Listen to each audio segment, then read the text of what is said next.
นักปฏิบัติหากไม่เข้าถึงความเป็นอนิจจังทุกขังอนัตตาโดยสภาวะแล้วบอกได้เลยว่าไม่มีวันปล่อยวางเพราะขณะที่ปล่อยวางนั้นมันต้องเห็นความเป็นไตรลักษณ์ตัวใดตัวหนึ่งการเดินปัญญาไม่ใช่ไปคิดเอาไม่ใช่ไปคาดหวังไม่ใช่ไปเดาไปด้นหรือไปหมายสติตั้งมั่นอยู่กับกายและเรียนรู้สิ่งที่เปลี่ยนแปลงไปนั่นคือคุ้มของปัญญาธรรมชาติทั้งหมดล้วนอนัตตาทั้งหมดเป็นความว่างเปล่าว่างเปล่าจากความหมายแห่งความเป็นตัวตนนี่แหละที่สุดแห่งทุกข์ที่สุดแห่งธรรม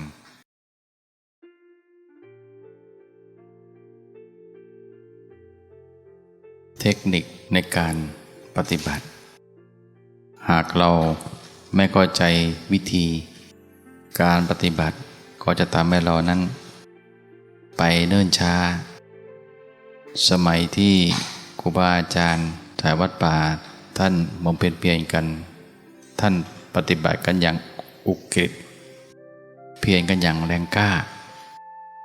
แต่ท่านก็ไปของท่านได้แม้แต่ตัวผมเองก็อย่างนั้นเหมือนกันก็ต้องอุกฤษเหมือนกันถึงจะเห็นแต่พอมาเห็นแจ้งแล้วเนี่ยจึงรู้ว่าไม่ต้องขนาดนั้นก็ได้ไม่ต้องเพียรขนาดนั้นก็ได้ไม่ต้องทำขนาดนั้นเลยเพราะว่าสมาธิตัวเดียวสมาธิต้องตีความหมายของคำว่าสมาธิให้ถูกสมาธินั้นไม่ใช่ความสงบนั้นทุกคนจะมุ่งหมายว่าต้องสงบถึงจะเรียกว่าสมาธินั้นต้องแยกออกระหว่างความสงบกับสมาธิคนละส่วนกันพระเจ้าท่านบอกว่าสติสมาธิปัญญาท่านไม่ได้บอกไว้เลยว่าสติสงบปัญญานั้นความสงบมันเป็นผลของสมาธิที่ตั้งอยู่ในอารมณ์ของฌานเพราะนั้นการเข้าฌานนั้นมันเป็นฌานของฤาษีซึ่งพระเจ้าเองท่านบำเพ็ญเพียรมามากมายไม่รู้กี่ภพกี่ชาติที่ท่านสามารถเข้าฌานออกฌานได้เหาะเหินเดินอากาศได้แต่นั่นก็ยังไม่ใช่ทางพระองค์จึงรู้ว่าทางที่ถูกต้องคือทางสายกลางทางสายกลางก็คือมรรคองค์8สิ่งแรกก็คือสัมมาทิฏฐินั่นการที่เราจะทำสัมมาทิฏฐิให้แจ้งนั้นมันต้องเห็นถูกนั่นการเห็นถูกเห็นอะไรเห็นธรรมชาติที่อยู่ในตัวเรามันถูกแล้วเช่นขณะที่มันฟุ้งมันก็ถูกแล้วหรือสงบมันก็ถูกแล้วจะเป็นความรู้สึกที่เกิดขึ้นทางกายและทางใจสุขหรือทุกข์ก็ตามความลำบากกายลำบากใจนั่นมันถูกแล้วทุกอย่างมันถูกต้องหมดตามความเป็นจริงของมันถ้าเราเข้าถึงความถูกต้องของความเป็นจริงของสิ่งที่ถูกนั้นจะทำให้เราสิโรราบต่อความถูกต้องสิโรราบต่อความจริงเรียกว่าสัจธรรมเพราะนั้นสัจธรรมก็คือธรรมชาติที่มันแสดงแบบตรงไปตรงมาทั้งภายนอกภายในภายนอกมันก็แสดงออกมาตรงๆภายในมันก็แสดงออกมาตรงๆรู้ก็รู้ตรงๆมันเป็นธรรมชาติทั้งสองส่วนสิ่งที่ตัวรู้ทั้งหมดเขาก็แสดงออกมาตรงๆผู้รู้ก็รับรู้ตรงๆไม่มีการแก้ไขหรือว่าดัดแปลงอะไรเลยเมื่อสภาวะสองสิ่งมาเจอกันจึงทำให้เกิดความเห็นถูกนั่นคือมรรคของแรกของพระพุทธเจ้าสมาธิที่ตั้งมั่นดีแล้วไม่ว่าจะเป็นสมาธิขณะที่เดินยืน นั่งนอน ไม่ใช่สมาธิตอนที่เรามาทำวัดสวดมนต์เช้าเย็นอันนั้นเป็นแค่กิจกรรมส่วนสมาธินั้นมันต้องต่อเนื่องตลอดเวลาทั้งยืนเดินนั่งนอนเรียกว่าสมาธิดังนั้นสมาธิที่ถูกก็คือต้องสมาธิที่ตั้งมั่นอยู่ในกายเมื่อเรามีสมาธิตั้งมั่นอยู่ในกายสติหนุนปัญญาจะคลี่คลายด้วยตัวของปัญญาเองและการคลี่คลายของปัญญานั้นไม่ต้องพิจารณาไม่ต้องไปแยกแยะไม่ต้องไปทำอะไรเลยสภาวะนั่นแต่ละสภาวะเขาจะคลี่คลายด้วยตัวของสภาวะเองเป็นธรรมชาติที่งดงามทุกข์ขนาดไหนก็ตามก็เป็นธรรมชาติที่งดงามสวยงามนั่นเราไม่จะไปคลี่คลายทุกข์แต่ทุกข์นั่นน่ะที่เกิดขึ้นเขาจะคลี่คลายเจือจางเบาบางและดับไปที่ตัวของตัวเองนั่นคือการคลี่คลายแห่งสภาวธรรมทุกๆอาการที่เกิดขึ้นทางกายและทางใจเขาจะคลี่คลายหมดนี่คือการเดินปัญญาการเดินปัญญาไม่ใช่ไปคิดเอาไม่ใช่ไปคาดหวัง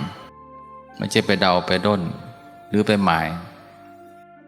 นั้นสิ่งที่เราหมายทั้งหมดล้วนผิดสิ่งที่เราคิดนั่นก็ผิดหมดสภาวะนะมันตรงไม่ได้เกิดจากความคิดมันไม่เกิดจากความจำแต่เป็นของ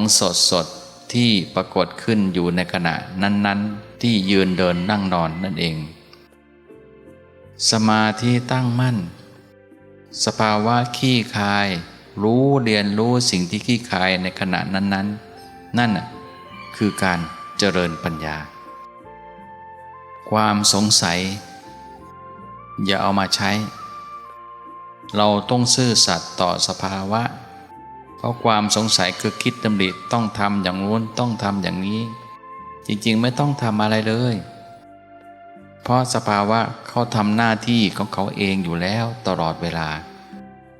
เป็นธรรมชาติสติก็ไม่ต้องเน้นเกินสมาธิก็ไม่ต้องตั้งมั่นเกินเป็นสติเบาๆสมาธิสบายๆสภาวะคลี่คลายรู้เรียนอาการของเขานี่ถ้าหากที่จะไปได้ไวปล่อยสภาวะมันแสดงและคลี่คลายที่ตัวสภาวะเองเขาแสดงอะไรก็แสดงความเป็นธรรมชาติของอนิจจังทุกขังอนัตตานั้นนักปฏิบัติหากไม่เข้าถึงความเป็นอนิจจังทุกขังอนัตตาโดยสภาวะแล้วบอกได้เลยว่าไม่มีวันปล่อยวางเพราะขณะที่ปล่อยวางนั้นมันต้องเห็นความเป็นไตรลักษณ์ตัวใดตัวหนึ่งเช่นเห็นทุกขังมันคลี่คลายด้วยตัวของทุกเองนั่นเห็นความทุกข์ที่เกิดดับไปจึงเห็นความเป็นจริงของทุกขังได้หรือว่าอนิจจังคือความคลี่คลายของสภาวะตัวการเนี่ยที่มันเปลี่ยนแปลงไปอยู่ทุกขณะนั่นคืออนิจจังโดยอาการอนัตตาก็คือเป็นธรรมชาติที่มันเป็นอยู่ตั้งอยู่ด้วยตัวของมันเองเหนือกฎธรรมชาติใดๆที่จะไปบังคับไปแก้ไขได้เพราะมันคืออนัตตามันไม่มีตัวตนนั่นเองนั้นธรรมชาติทั้งกายเราก็ดีใจเราก็ดีทุกๆอย่างมันเป็นอนัตตานั้นคำว่าอนัตตาก็คือมันไม่ใช่ตัวไม่ใช่ตน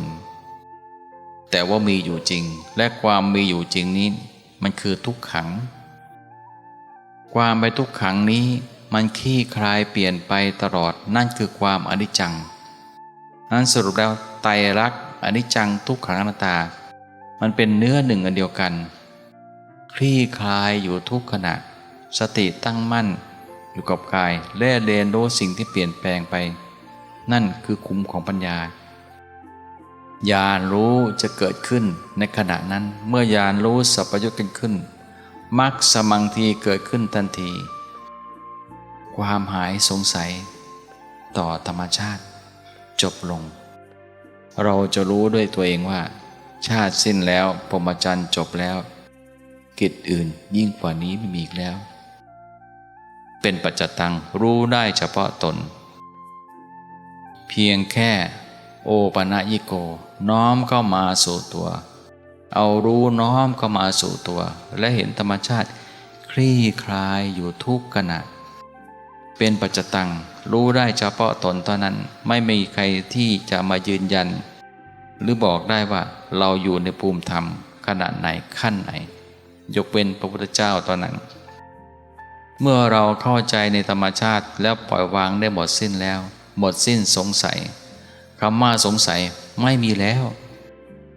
ไม่สงสัยแล้วเรื่องรูปนามขันธ์หน้าไม่สงสัยแล้วเรื่องสภาวะทั้งปวงหมดความสงสัย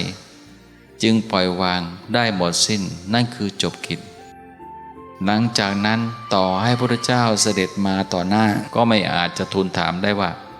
นี่คืออะไรเพราะมันหมดสิ้นสงสัยในคำสอนของพระพุทธเจ้าหมดสิ้นสงสัยในตัวของเราเองหมดสิ้นสงสัยในอาการของกายใจเรียกว่าสภาวะนั่นเองสมาธิตั้งมั่นไม่จะตั้งจนสงบจนรู้สึกสบายฟุ้งก็รู้มันนะสงบก็รู้มันทุกข์ก็รู้มันสุขก็รู้มัน